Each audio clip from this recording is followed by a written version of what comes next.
주님을 신뢰할 수 있길 바라요. 결혼하기 전에 저는 결혼을 좀 최대한 빨리 하고 싶었습니다.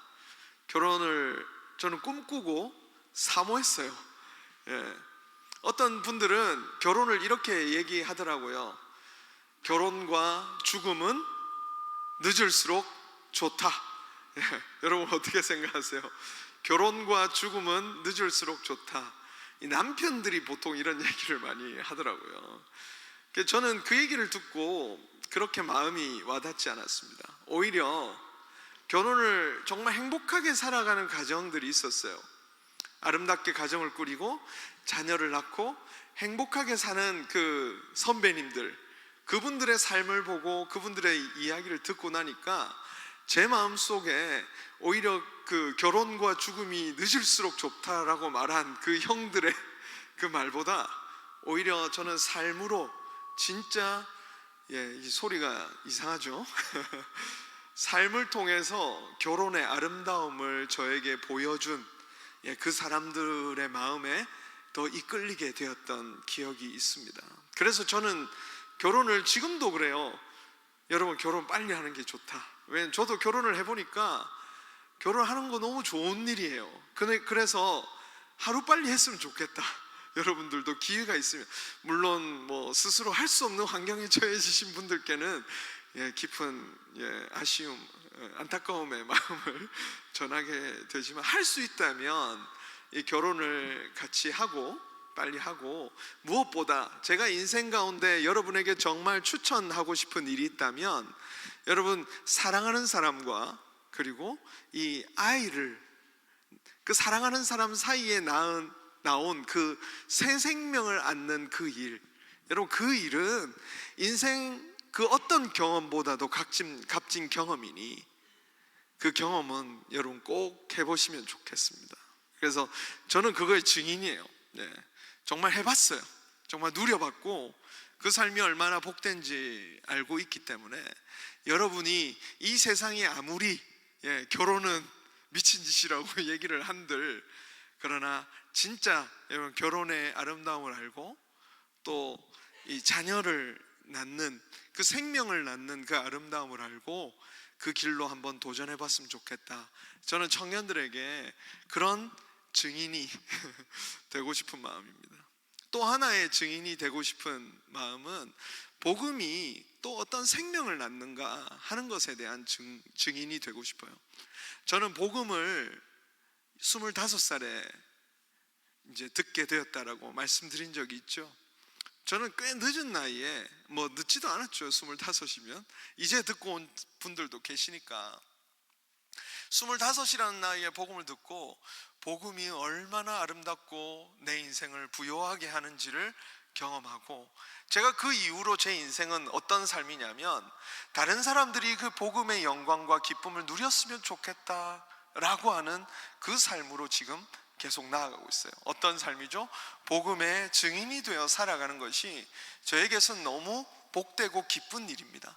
어디 가서 맛집에 가서 맛있는 음식을 먹고 야, 저 집 꼭 가봐 라고 하는 그 증인이 되는 것보다 훨씬 더 제 인생의 가장 값지고 아름다운 삶의 목적이라고 한다면, 저는 제가 알게 된 예수님을, 제가 알게 된 이 복음을 다른 사람에게 전하고 그 사람이 그 복음을 인해서 기쁨을 얻고 삶의 목적을 찾고 결국 하나님이 기뻐하시는 삶을 살게 된다라는 것, 그것을 보는 것이 제 인생의 가장 큰 기쁨이라는 거죠. 언제나 이 증인들의 삶을 통해서 복음은 확산되어 가고, 또 복음을 통해서 사람들은 생명을 얻고, 그렇게 하나님의 교회가 그렇게 세워져 갔어요. 사도행전은 바로 그러한 이야기입니다. 오늘 본문까지는 이제 어디에 복음이 전해지냐면, 사도행전 1장 8절의 말씀처럼 유대와 사마리아와 온 땅끝까지 복음이 전해지겠다라고 하는 성령이 임하실 때, 그 약속처럼 오늘 본문까지는 어디에 복음이 전해지냐면 유대 땅에 복음이 전해져요. 그리고 이미 큐티책에는 8장이 이미 나가버렸죠. 8장부터는 이 사마리아 땅에 복음이 전해지는 것, 약속대로 유대 땅, 사마리아 땅. 그리고 이제 고넬료 사건이 나올 것이고, 베드로와 함께 이방인에게 복음이 전해지는 것, 그리고 사도 바울이 이제 회심을 하고 정말 이 바울 사도로서의 삶을 살게 되는 것, 그때부터 복음이 어디로 전해지죠? 온 땅끝까지 전해지는 이야기로 이 성경은 그렇게 진행된다는 것을 분명히 사도행전은 보여주고 있습니다. 어떤 상황 속에서도 그 복음이 막히지 않다라는 거죠. 하나님이 약속이 있고 예수 그리스도의 십자가에서 이루신 그 일의 능력은 인간들이 아무리 막고 그 일을 이렇게 못하게 방해할지라도 하나님의 계획은 뚜벅뚜벅 그 길을 걷는 사람들에 의해서, 누구에 의해서? 증인들에 의해서 하나님의 역사가 이루어져 왔다라는 것입니다. 오늘 특별히 오늘 본문에서 가장 본이 되는, 모범이 되는 가장 좋은 표로서 증인의 모습이 어떠한가, 스데반이 바로 그 증인으로서의 삶을 가장 잘 보여주고 있습니다. 스데반은 어떤 모습입니까? 먼저 스데반은요, 거룩함을 사모하고 있습니다. 다른 어떠함이 아니라, 안정된 삶이 아니라, 부유한 삶이 아니라, 행복한, 우리가 꿈꾸는 어떤 행복한 삶이 아니라 스데반은요, 거룩을 사모하고 있습니다. 사랑하는 여러분, 거룩을 사모하시기를 축복합니다. 여러분, 이 세상에 추구할 것이 참 많아요. 근데 여러분, 거룩함을 사모해 보십시오. 지금까지 오늘 읽었던 본문 앞서서는요, 이 스데반 집사의 설교문이 쫙 등장해요. 여러분, 설교문이 엄청 길어요. 근데 그 설교는 결국 무엇을 담고 있습니까? 스데반이 그 시대를 향하여서 바로 말씀을 통해 깨닫게 된 것들을 그 지역의 사람들, 같이 함께 살아가고 있던 그 이스라엘 백성들에게 선포하고 있는 내용이에요. 거룩한 양심으로 불꽃같이 타오르는 이 스데반 집사의 메시지가 가득 선포되고 있는 것이 오늘 본문의 내용입니다. 7장 51절부터 53절 말씀 같이 한번 읽어볼까요? 시작. 목이 곧고 마음과 귀에 할례를 받지 못한 사람들아, 너희도 너희 조상과 같이 항상 성령을 거스르는도다. 너희 조상들이 선지자들 중에 누구를 박해하지 아니하였느냐? 의인이 오시라 예고한 자들을 그들이 죽였고 이제 너희는 그 의인을 잡아준 자요 살인한 자가 되나니 너희는 천사가 전한 율법을 받고도 지키지 아니하였도다 하니라. 그들은 그 백성 중에, 어쩌면 스데반도 똑같은 사람이었습니다. 그들 중에 있던 사람이었어요.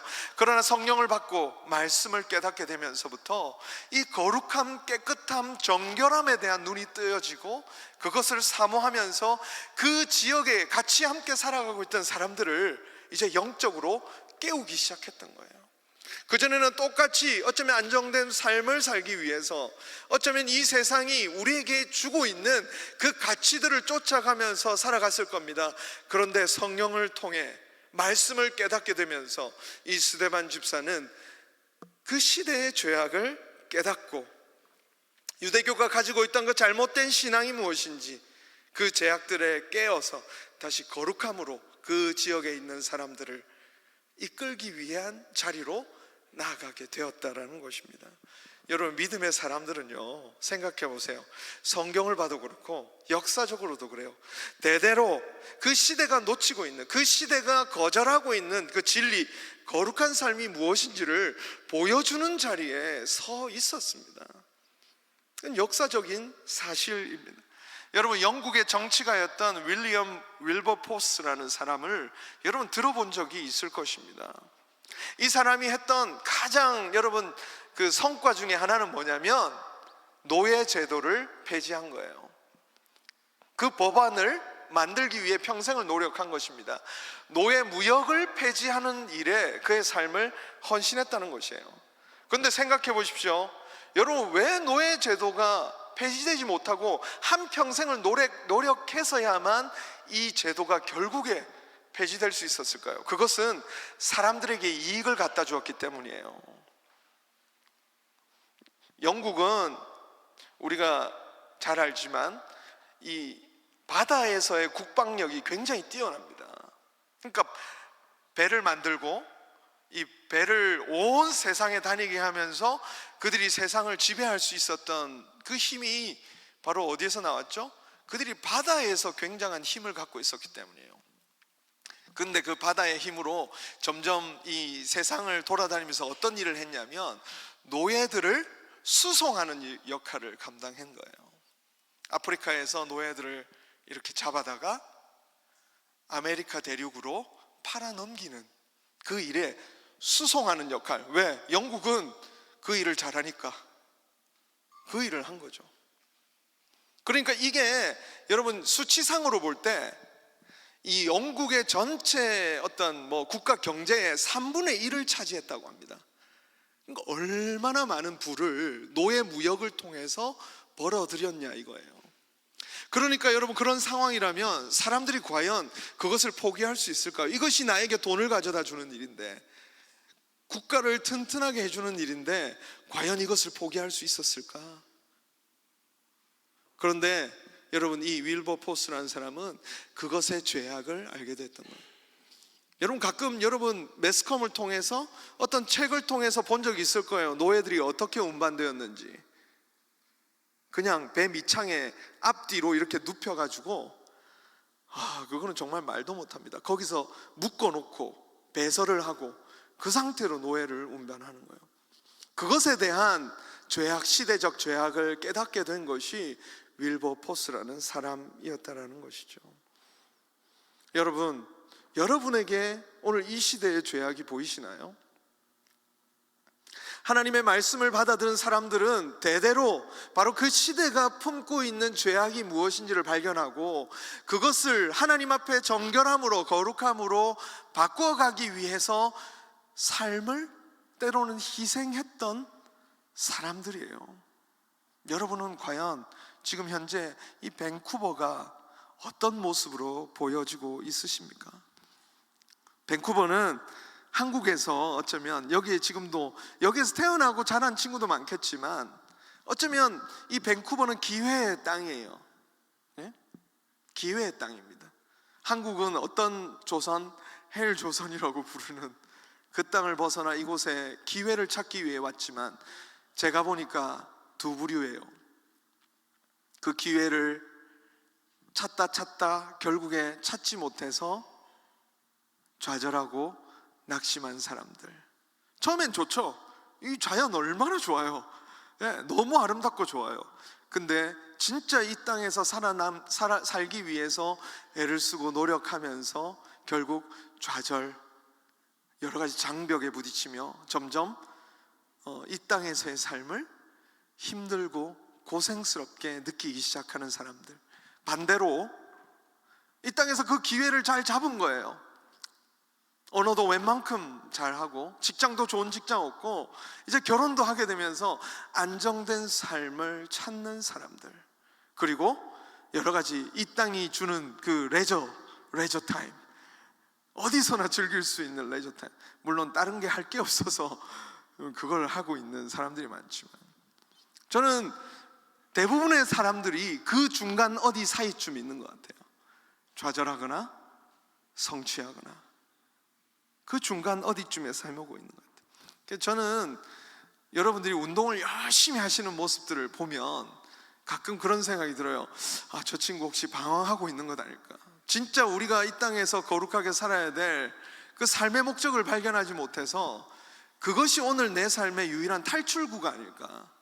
그냥 삶에서 누릴 수 있는 어쩌면 한 가지 즐거움으로 그것을 붙잡고 있는 것 아닐까? 그런 면에서 보면 그 운동을 또 다른 어떤 것들을 과도하게 집착하고 있는 우리의 모습은 어쩌면 방황하고 있는 거다. 왜냐하면 밴쿠버라는 이런 시대적인 상황 속에서 그렇게 살아간다는 것은 제 눈에 그렇게 보여졌다는 것이죠. 저는 이 청년회 때에 저는 말씀이 여러분을 도전하실 그 은혜를 기대하고 있습니다. 말씀이 여러분의 삶을 도전하여서 여러분이 이 시대적인 문제와 아픔을 알고 그것을 위해서 내가 어느 자리로 나아가야 할까, 그 더 거룩하고 고결하고 아름다운 가치가 뭘까, 그것에 대해서 가슴이 부딪혀오는 그런 청년의 때를 살기를 축복합니다. 여러분, 저는 그것을 바라요. 여러분, 이 세상에서 성공이 중요합니다. 안정된 삶이 중요합니다. 그러나 성경은 분명히 제시하고 있어요. 그 안정된 삶과 성공은 하나님이 주시는 거예요. 근데 그걸 얻는 과정 속에서 우리는 그것을 쫓아가는 삶이 아니라 먼저 그 나라와 그 의를 구하는 겁니다. 그 고결한 가치. 세례 요한은 여러분 어떻게 그 주의 길을 예비하는 자로 설 수 있었을까요? 다른 힘이 아니에요. 그가 읽었던 성경이 나옵니다. 그가 인용했던 말씀들이 나와요. 주의 길을 곧게 한다, 이런 말들은 어디서 나온 말이에요? 여러분, 이사야서, 말라기서에서 나온 말이에요. 그가 했던 말은 그가 지어낸 말이 아니라 성경을 통해 그의 가슴에 부딪혀온 말이에요. 이 시대를 보면서 세례 요한은 그 시대가 이런 죄악 가운데 있구나, 이제 주님이 곧 오시겠구나 라는 사실을 말씀을 읽으며 깨닫고, 내가 서야 될 길은 바로 주님의 오심을 예배해야 하는 길이구나. 그래서 회개운동을 하기 시작했던 것입니다. 바로 그 길로 나가는 거예요. 교회와 또 시대를 깨운 사람들은 말씀이 도전해오는 그 거룩함이라는 가치를 추구하고 따랐던 삶이에요. 다시 한번 여러분에게 축복해드리고 싶습니다. 여러분, 말씀이 도전하는 더 아름답고 거룩한 삶으로 여러분 그것을 따라 나설 수 있기를 주님의 이름으로 축원합니다. 여러분, 우리에게는 그게 필요해요. 이 시대 속에서는 정말 거룩한 목적이 필요합니다. 여러분, 그리고 그 거룩이라는 것은 여러분 어떻게 열매를 맺냐면 결국 사랑이라는 것으로 열매를 맺더라는 거예요. 거룩을 추구하는 삶, 말씀이 부딪혀오는 그 삶을 살아가는 것은 때때로요, 여러분, 결코 만만치가 않습니다. 아까 말씀드렸던 그 윌버포스라는 사람은 여러분 평생에 살면서 어세신 2번이나 그런 암살의 위협을 당했다고 합니다. 여러분을 죽이려고 하는 위협 속에 살아보십시오. 그 일을 할 것 같아요? 당장 도망가고 싶을 거예요.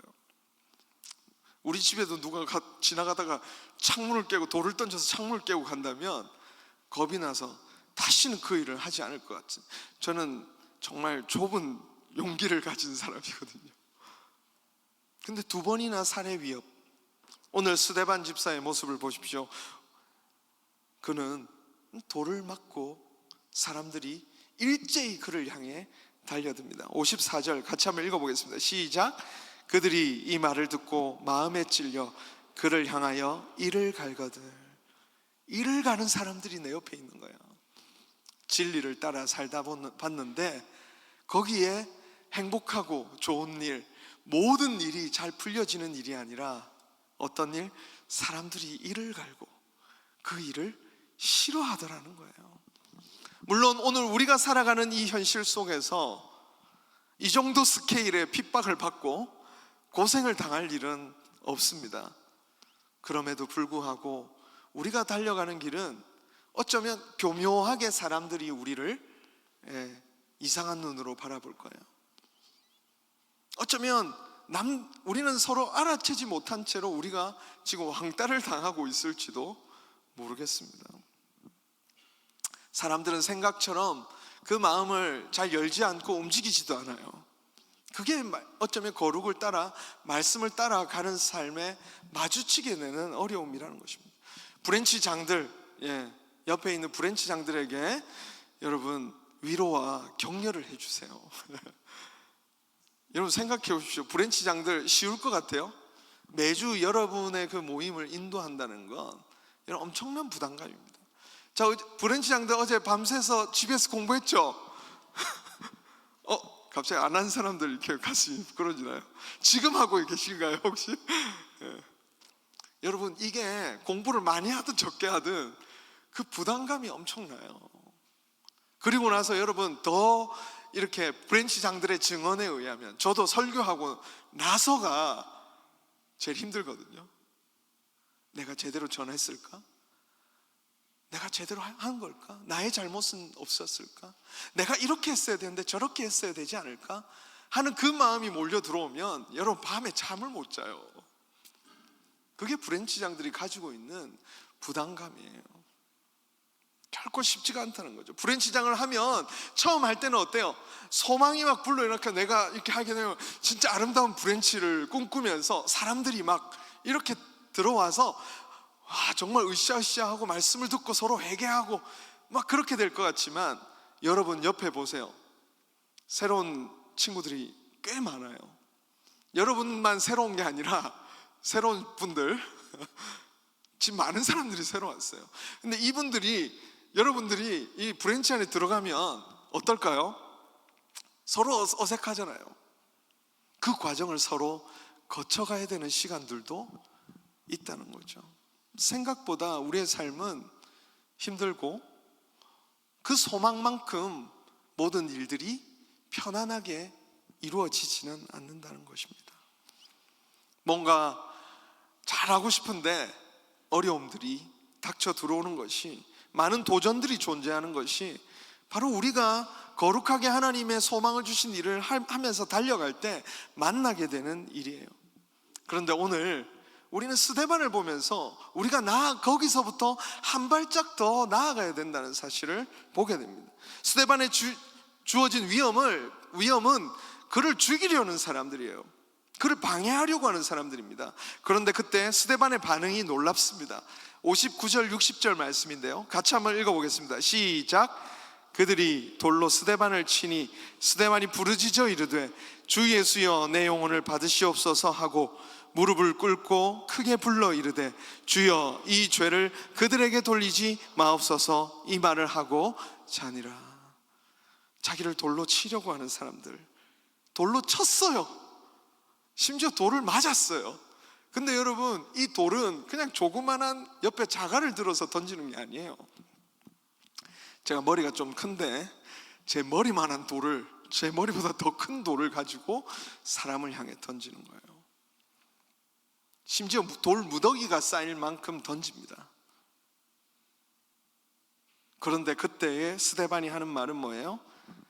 내 영혼을 받으시옵소서 하고 이 죄를 저들에게 돌리지 말아달라고 하는 놀라운 사랑의 자리로 이 스데반의 믿음이 더 향해 가고 있다는 것이죠. 그들을 정죄하고 세상이 악하다고, 이 세상은 정말 죄가 가득하다고 우리는 비판만 하는 자리가 아니라 이 스데반의 교훈을 얻으시기 바랍니다. 그들을 품어내는 자리로 들어가기 시작하는 것이죠. 스데반은 그 시대를 살아가면서 그 시대가 가진 죄악과 그 아픔을 이제 품을 수 있게 된 거예요. 이게 믿음의 사람들이 소망을 가지고 들어가다가 고난을 당할 때 어쩌면 거기서 끊임없는 고생과 어려움을 통해서 스트러글하고 레슬을 하는 그곳에서 바로 얻게 되는 하나의 열매가 되는 거예요. 어떻게 처음부터 사랑하겠습니까? 어떻게 처음부터 온전히 품는 마음이 있겠습니까? 그게 더 이상한 거예요, 사실.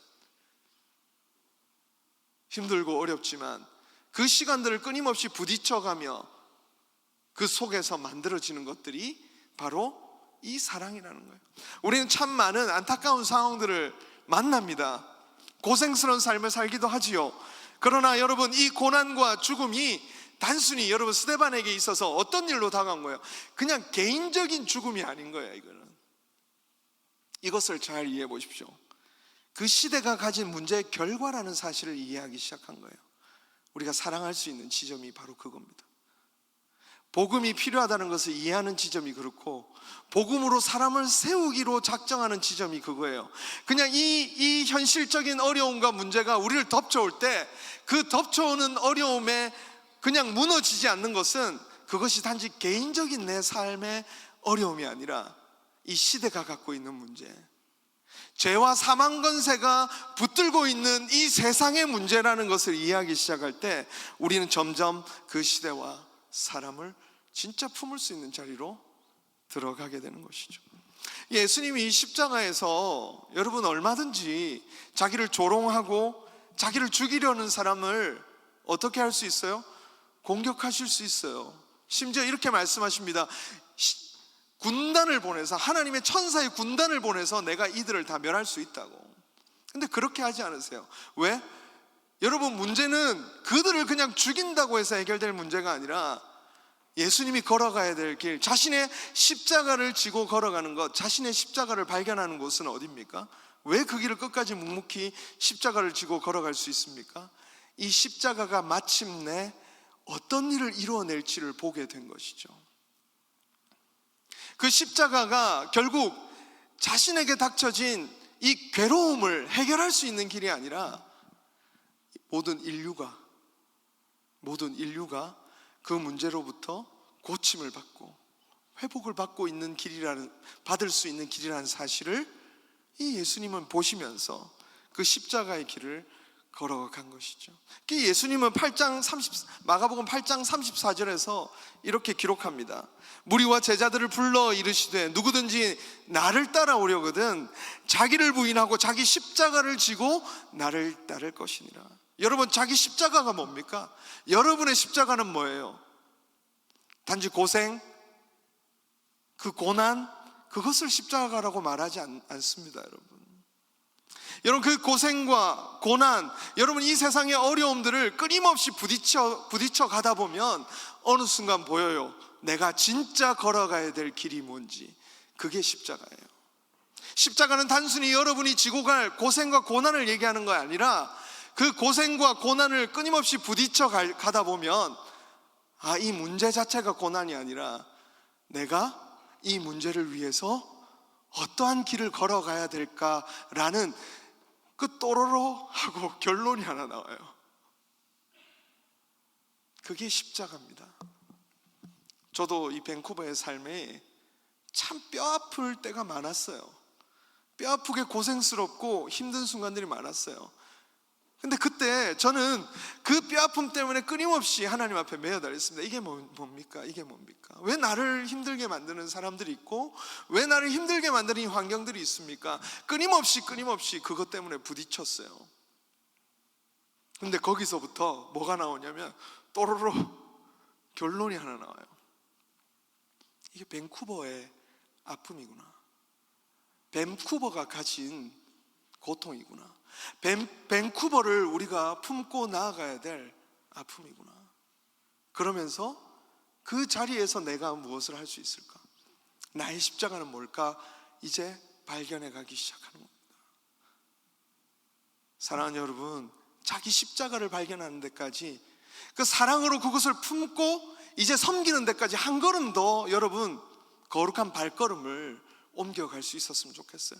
힘들게 하는 일들, 나를 괴롭게 하는 일들, 그 일들은 얼마든지 있습니다. 여러분 일평생 가면서 계속 만날 거예요. 죄송해요. 그 힘든 일들은 계속 만날 겁니다. 그런데 우리는 의식의 흐름을 보면 여러분의 성향에 따라 그걸 회피하는 성향이 있든지 아니면 세상적인 방법으로 그걸 해결하든지 하는 방법이 있을 거예요.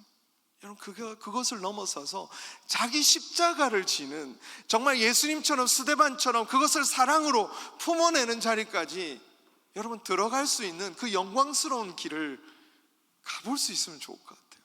정말 저는 그 길이 있다는 것을 여러분에게 말씀드리고 싶습니다. 더 부딪혀 보십시오. 더 부딪히고 더 스트러글 해보십시오. 더 레슬 해보세요. 그 안에 주님께서 분명히 어느 순간 여러분이 어디를 걸어가야 될지 거기서부터 부르심이 나오기 시작하는 거예요. 이 모든 일을 가능하게 했던 것은 다른 일이 아니라 스데반은 죽음을 넘어선 그 영광을 바라보았기 때문이에요.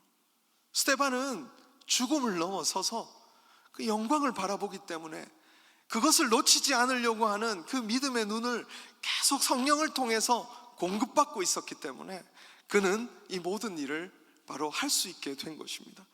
사도행전 7장 오늘 본문 55절 말씀 같이 한번 읽어볼까요? 시작. 스데반이 성령 충만하여 하늘 우러러 주목하여 하나님의 영광과 및 예수께서 하나님 우편에 서신 것을 보고. 세상은 어떻습니까? 여러분, 보이는 게 다예요. 보이는 게 다야. 내 옆에 사람이 있나 없나, 이게 다야. 어쩌면 나와 함께 해주고 있는 사람들이 있나 없나, 우리는 늘 그곳에서 울고 웃습니다. 물질이 우리 인생을 아름답게 만든다고 생각해서 물질이 있냐 없냐 우리는 그곳에서 늘 웃고 웃습니다. 그러나 믿음의 사람들은, 여러분, 스데반은 오늘 할 영광을 보고 있는 거예요. 보좌 우편에 계신 주님을 보고 있는 거예요. 스데반은 성령의 온전한 인도하심을 받아 사람들의 반응에 집중하지 않고 하나님의 영광과 보좌 우편에 계신 서신, 특별히 서신 그리스도를 바라보고 있는 거예요. 세상에 많은 힘 있는 사람들 있잖아요. 우리 인생을 좌지우지할 수 있는 사람들 있잖아요. 그런데 진짜 눈을 떠서 진짜 왕을 보고 있는 거예요. 진짜 권력자가 누군가 그거를 보고 있으니까 마침내 이 영광스러운 믿음이 바로 이 죽음을 넘어선 그 영광을 바라보기 시작하면서 생겨나서 뚜벅뚜벅 이제 스데반이 자신의 삶의 자리를 걸어가는 거죠. 오늘 8장 1절의 말씀은 여러분 그냥 쓰여진 말씀이 아니에요. 1절 말씀이 뭐라고 기록되어 있습니까? 사람들이 다 떠나가는 거예요. 이 박해를 통해서 다 떠나가는 거예요. 근데 그 일이 여러분 그것을 끝이 날까요? 박해가 박해로 끝나지 않아요. 핍박이 핍박으로 끝나지 않아요. 왜? 하나님은 그 일을 들어서 어떤 일로 사용하시는 거예요? 오히려 정말 복음이 온 세상에 전파되는 그 일로 사용하시는 거예요. 보좌 우편에 서신 그 주님께서 우리가 볼 때는 힘 있는 자들에 의해서 이스라엘 백성들이 다 쫓겨나가는 것으로 이 세상은 해석하겠지만 누가는 그 일을 어떻게 해석하고 있는 거예요? 보좌 우편에 서신 그 주님께서 인간의 악함과 그 핍박에도 불구하고 오히려 복음이 온 세상에 전파되는 예수 그리스도의 그 생명의 역사가 온 세상으로 전파될 수 있는 그 일에 쓰임받았더라 라고 누가는 그 현실을 다르게 해석하고 있는 거예요. 어떤 믿음 때문에? 영광스러운 주님을 볼 수 있는 그 믿음 때문에 이 해석이 가능해지는 것이죠. 가룟 유다가 예수님을 팔잖아요. 그때 사단이 가룟 유다에게 예수님을 팔 마음을 넣었더라 라고 성경은 기록하고 있어요. 그때 그리고 나서 이제 가룟 유다가 그 마음 따라서 실제로 어떻게 합니까? 예수님을 팔죠. 그때 사단은 어떤 마음이었을까요? 야호, 이제 드디어 내 계획이 다 이루어졌구나. 내 계획이 이제 이루어졌구나. 이제 끝이 났어. 하나님의 아들을 내가 죽여버렸어. 끝이 났어 라고 하면서 어쩌면 환호성을 지르렀을지 모릅니다. 사단이 승리의 그 기쁨에 만취해 있을 그때에 오히려 어떤 일이 나죠? 그 십자가가 오히려 예수님의 죽음으로 끝이 나는 것이 아니라 부활로 영광스럽게 다시 일어남으로써 결코 사단의 그 악한 이 세상에서의 일에도 굴하지 않고 하나님의 일이 성취된다는 것을 보여주고 있는 것이죠. 너무 놀라운 일인 거죠. 사랑하는 여러분, 영광스러운 주님을 바라볼 수 있길 바랍니다. 그러면 여러분의 고난도 다시 이해가 될 거예요. 다시 해석할 수 있게 될 겁니다. 선교하시는 하나님, 구원을 위해서 이 세상에서 지금도 일하고 계신 그 하나님을 발견하게 될 때 어쩌면 여러분의 지금 고난과 고생을 새롭게 이해할 수 있을 거예요. 누가와 유대인들은 이 이스라엘의 핍박과 박해를 하나님의 영광의 관점에서 새롭게 해석해 냈지 않습니까? 오늘 우리도 마찬가지예요. 오늘 우리가 겪고 있는 이 모든 일은 그것으로 끝이 아니라 하나님의 구원을 이루어 가시는 하나님의 도구로 쓰임받게 될 것입니다. 히브리서 11장 36절부터 38절 말씀 우리 같이 한번 읽어볼까요? 시작. 또 어떤 이들은 조롱과 채찍질 뿐 아니라 결박과 옥에 갇히는 시련도 받았으며 돌로 치는 것과 톱으로 켜는 것과 시험과 칼로 죽임을 당하고 양과 염소의 가죽을 입고 유리하여 궁핍과 환난과 학대를 받았으니 이런 사람은 세상이 감당하지 못하느니라. 그들이 광야와 산과 동굴에 토굴에 유리하였느니라. 여러분, 어떻게 이렇게 살 수 있습니까? 바로 이 믿음, 영광스러운 믿음이 바로 이 삶을 가능하도록 이끌어주는 것이죠. 사랑하는 여러분, 하나님은 결코 실패하지 않으실 것입니다. 여러분을 향해 가지고 계신 계획, 여러분이 지금 고난을 받는 것은 하나님이 실패하신 것이 아니에요. 우리가 어쩌면 세상에서 더 싸워나가며 그곳에서 세상의 시대적 아픔을 품는 자리로 여러분을 인도하시는 것일 수도 있고요. 그래서 여러분이 그 십자가를 지고 주님을 따라가기를 바라시는 그 자리일 수도 있고요. 아니면 또 하나님의 다른 구원의 계획을 위해 여러분의 그 삶을 분명히 이끌고 계시는 것입니다. 여러분, 주님을 따라갈 수 있기를 바랍니다. 자기 십자가가 어딘 줄 알고 그 십자가라는 그 자기의 자리를 여러분 발견하고 그 앞에서 한번 믿음의 길을 걸어가 보십시오. 그래서 이 세상이 감당하지 못하는 사람들의 이 명단에 여러분 한번 들어가 봅시다. 싫어요? 톱으로 켜는 거 당하기 싫어요? 시험과 칼로 죽임을 당하는 것 여러분 싫죠? 그 정도는 이 세상에 없어요. 너무 걱정하지 말고요. 그러나 여러분, 분명히 우리의 길에 어려움과 슬픔이 있을 테지만 그걸 뛰어넘는 그 놀라운 신앙을 하게 하실 것입니다. 하늘에 오르신 예수님은 오늘 아까 말씀드렸던 보좌 우편에 서 계신 모습으로 이 스데반을 보고 계세요. 원래 성경에서 예수님은 어떻게 계시냐면 보좌 우편에 앉아 계십니다. 왜? 그게 왕 위에 앉은 왕의 모습이거든요. 근데 서 계세요. 왜요? 자기 십자가를 지고 그 길을 묵묵히 걷는 사람들의 삶을 결코 외면하지 않는 주님의 모습을 분명하게 보여주는 것이죠. 이 모습은 바로 그것을 우리에게 보여주는 것입니다. 우리가 이 길을 걸어가고 찾아가고 두드려 갈 때 주님은 그 보좌 우편에 서서 우리를 인도하시고 우리의 길을 보여주실 거예요. 이 은혜를 누리시기 바랍니다. 이 은혜를 누립시다. 어제도 성경 공부하면서 그런 얘기를 했어요. 시시하게 살지 맙시다. 여러분, 시시하게 살지 맙시다. 한번 있는 이 인생, 여러분, 나에게 가장 가치 있고 복된 삶이 무엇인지를 주님 안에서 발견하고 우리 인생을 아름답게 하나님 앞에 올려드릴 수 있는 복된 삶으로, 주님이 받으시는 삶으로 여러분 그렇게 나아갈 수 있기를 주님의 이름으로 축원합니다. 아멘. 우리 같이 이 시간 찬양